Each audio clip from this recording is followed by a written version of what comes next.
Welcome back to the Barca Breakdown. My name is Adam. I'm here with Yus. What's up, guys? Big news. Robert Lewandowski is signed to FC Barcelona. Adam, this is a pretty crazy thing because it's been circulating in the news for a really long time. And, you know, with all the signings this summer, this is just the icing on the cake, aside from the fact that we need some defensive signings. But, you know, this is not – you're already downplaying it, dude. This is not the icing on the cake. This is the whole cake, the icing, the red carpet coming out. This is literally everything. I mean, I can't believe it, right? Robert Lewandowski, someone who should have won the Ballon d'Or 2 years ago when they didn't have it, second in Ballon d'Or last year, just clearly one of the best strikers of the generation, of all time, of the last 5 years, certainly. He is actually an FC Barcelona player. I mean, it's incredible. And not only is it incredible that we got Lewandowski, but it's also incredible we were able to get him from Bayern Munich on a 45 million euro deal with 50 million euros in add-ons. I mean, I had heard that Bayern were asking, north of 55 million. So again, just like in the Raphinha situation, we have to give hats off to the board for getting Lewandowski for a good deal, right? And I think the craziest thing here, man, is that when you have kind of a slow leak and over time you hear Lewandowski's coming, it doesn't really allow us to kind of fully appreciate it. But now that it's finally here, man, it's really breathtaking and it's really incredible. Like Robert Lewandowski, I can't even believe it, man. There's been so many times last season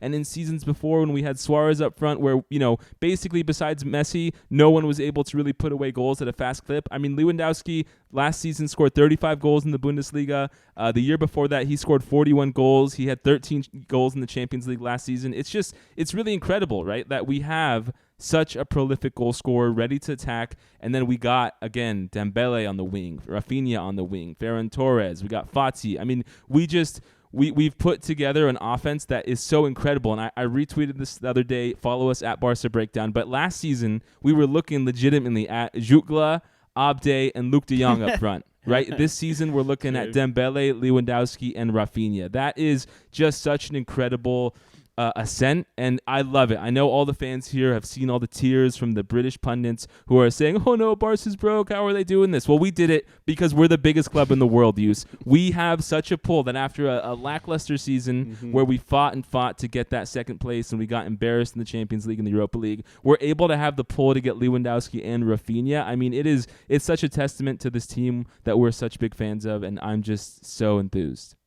Yeah, and it's totally funny that, Bayern Munich, Lewandowski, and the others were part of our woes, last season in Champions League, the 8-2 defeat, and so many other things. And the fact that he's coming to Barcelona after doing all of that really shows that he wants to play for Barcelona, and there is so much he has to offer to us. And like you were saying, all those goals scored. And on top of that, what I think is very important is that he's not a person that is looking to assist other players. And the reason I say that is because it's not really important for us to acquire a player that's doing that, because we need a striker. We have Dembele, we have Raphinha, players that can assist, players that can work on the wings. But no, Robert Lewandowski is going to be our striker. He's going to be in the front. He's going to be looking to score, and he's an older, more senior player, which overall, it depends how you look at it here, but he's someone who is going to have the confidence and the experience to score goals for us. And even if he doesn't score a goal, he's going to be looking to do that because he's done it time and time again.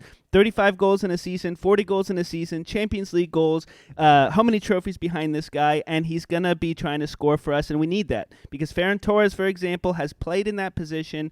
Aubameyang, right? Depay at times. I mean, no one who's put away goals at the clip we need, right? Like we saw, and that's the thing that I think is really huge is that we had Aubameyang who was serviceable for, a month and a half. We had Depay who at the beginning of the Koeman's last season was pretty good at putting in goals. We have Fati who is a very prolific goal scorer, but not someone who's had enough time because of injuries to show us that he can consistently do it. With Robert Lewandowski, you have someone who is like the most proven goal scorer, right? Besides Karim Benzema, Ronaldo, and Messi, I mean, and Luis Suarez too, when he was younger, there's not any other player who scored at such a clip. And so it's huge, man. And I think, like you said, a big part of what's gonna help me believe in Lewandowski compared to Coutinho and Griezmann, right? Because in your last video, you talked about Raphinha and how you're worried he might, do a Griezmann or a Coutinho. Like Robert Lewandowski, even at his age, is a much better player than either of those two, in my opinion. And he's coming here with still lacking that one award he wants, which is a Ballon d'Or, right? And I think,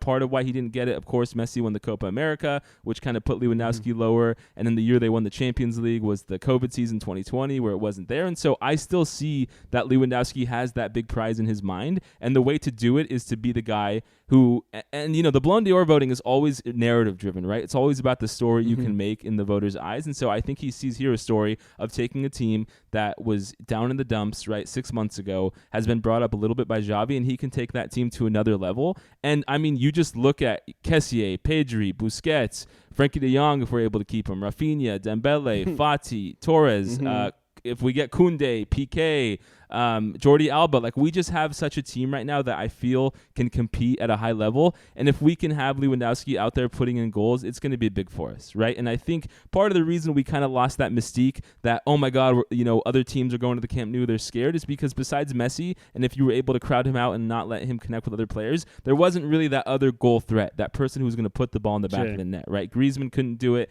Dembele is not the best at goal scoring. Luis Suarez in his older age lacked that ability to get open and shoot shots, but Lewandowski has it. And I think he's going to really do a lot to bring kind of fear back to people coming to the Camp Nou, because now we have that player who is a ruthless, lethal striker. So that's my question to you, Yus, is like, I know you were the one who had a little bit of worry, which I think was rightly placed, about, will Raphinha go and be the next Coutinho or Griezmann, or will he be like Suarez and Rakitic in 2014 when they come and they do really well? So with Lewandowski, do you have that same fear that he could let us down, or are you kind of where I am, where, you think that his track record is proven and he'll be a good player for at least, 2 to 3 years? With Louis, I'm definitely on the side of his track record has been proven, and I think that you made some great points there with his attempt to bring a team that is sort of struggling and kind of growing at the moment, and really being that driving force, and really trying to take this team to the Champions League and actually make it somewhere, even if we get knocked out of the semifinals or the quarterfinals. I shouldn't say quarterfinals because that's where we always have problems, but semifinals and above. I think he really has that drive and looking for that. And I'm not worried about the money so much with this player, because he has the track record. I know he's capable of those things, and I've seen him do it time and time again. The reason with Raphinha is he's coming from a different league.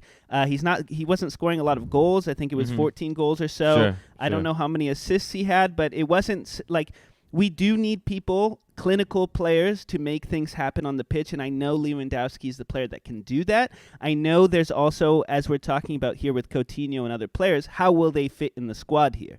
Well, I think with Louis, there's a void. He's filling a void that we need. A huge void, man, right? Like the biggest thing we've been yearning for so long, and that, when we got Griezmann, we thought maybe he could do it, although it turned out he was better to play off of a striker. And so there's nothing but happiness in my heart right now. And like, I still kind of wake up every morning and kind of want to pinch myself, just, in disbelief that we actually got Robert Lewandowski.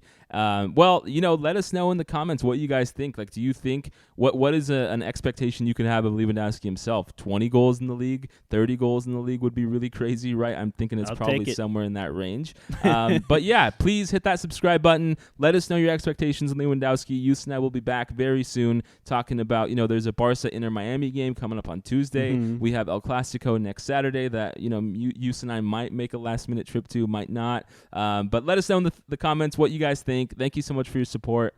Have a nice weekend. Thanks, guys.